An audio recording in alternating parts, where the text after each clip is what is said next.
Sur le point qu'il apporte à l'effet que vous avez volontairement retiré des candidats dans certaines circonscriptions pour ne pas diviser le vote, favoriser les conservateurs, lui, il dit que c'est antidémocratique et ça va contre le principe du débat qui est d'avoir un système démocratique sain. Et donc, c'est pour ça qu'il dit à la dernière minute, on vous a retiré votre invitation. Est-ce que ça n'a pas été une erreur de votre part de dire, effectivement, on a plusieurs candidats qu'on n'a pas présentés volontairement?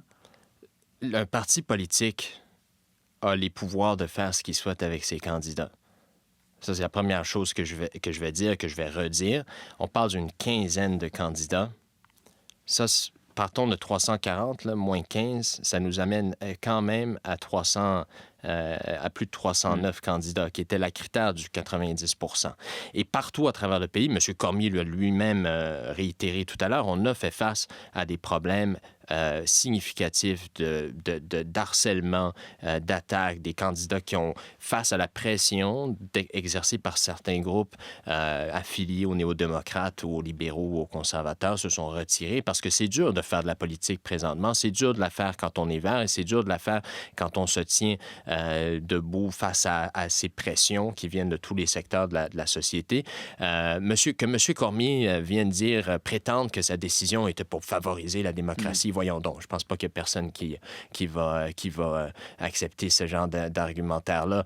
Mais encore une fois, très, très déçu. Et là, on fait face à une décision, en plus de ça, face à laquelle il n'y a aucun mécanisme d'appel dans cette commission-là. Et plus encore, là, puis je tiens à le réitérer, on nous envoie cette lettre-là à 7h20 du matin, après que j'apprenne moi-même par texto de vos collègues à Radio-Canada qui me posent des questions par rapport au lutrin qui est déplacé.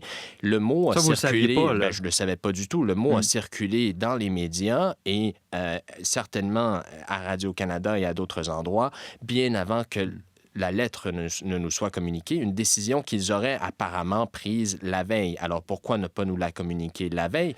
Probablement parce que ça nous aurait permis d'aller faire une injonction immédiatement en cours. Là, on nous a ôté cette capacité-là.